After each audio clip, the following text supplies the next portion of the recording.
So, as Redcliffe notes, with Daly and Townsend's criticism, and we see this sort of manifestation, this expression of disillusionment with the notion that we just need to tinker with social organization and we just need to keep working on our technological development. We just need to cooperate a little bit more.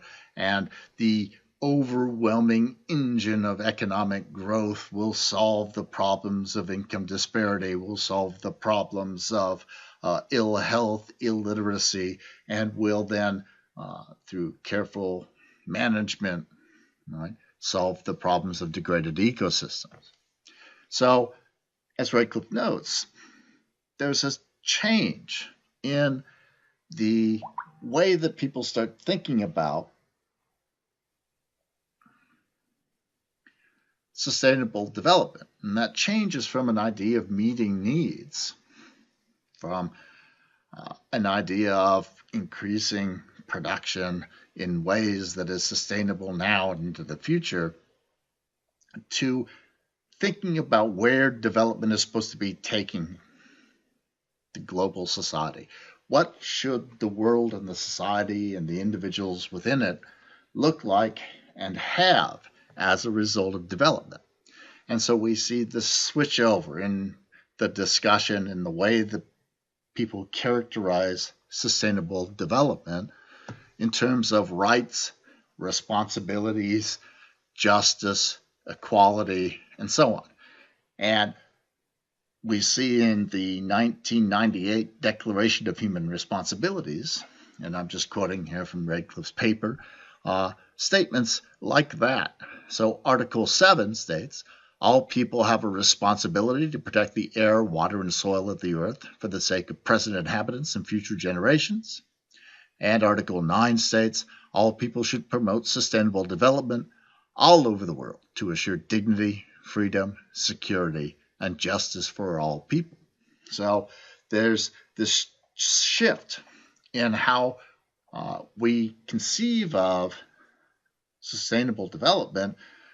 It's a shift towards conceiving of what we're developing into, and specifically, there's a shift from a notion of needs to a notion of responsibilities, of rights, of justice.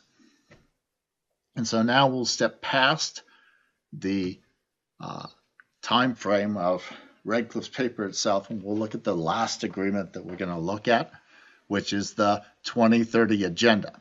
This was an agreement that was developed in 2015, and it's an agenda that has 17 specific goals and a very specific time frame by which they're supposed to be achieved. So between 2016 and 2030, the countries of the world are going to be working to completely achieve all of these goals. Okay? And so, as before, I'm going to quote a passage from the actual document, a passage from the preface, right, the discussion of the document.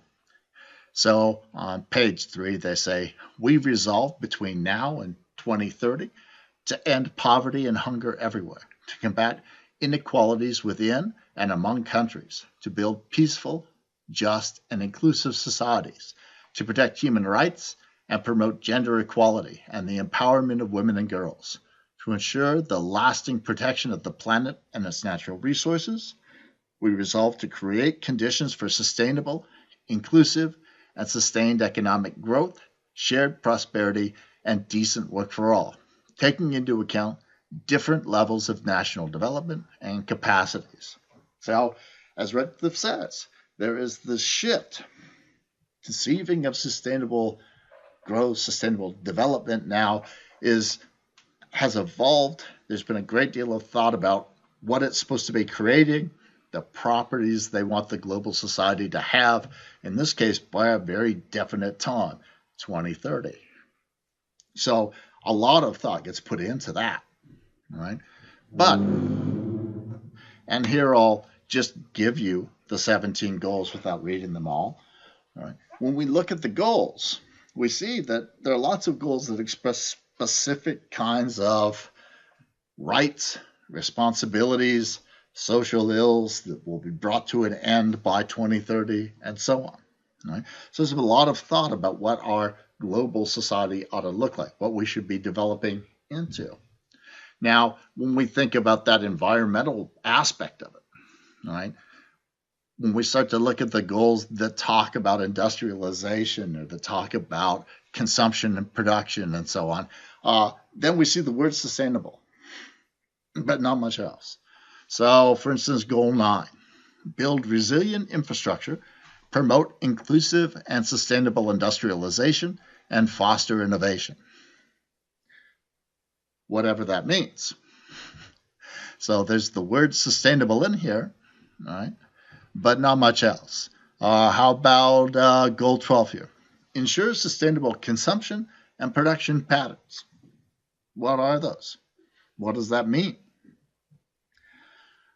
There is one very specific goal about what we ought to do. Goal 13. Take urgent action to combat climate change and its impacts. And the little star there indicates that there's that separate global warming agreement that now every country in the world has signed on to, with this voluntary self-imposed limits on their carbon emissions by the very strict time periods that now only the US has bowed out of.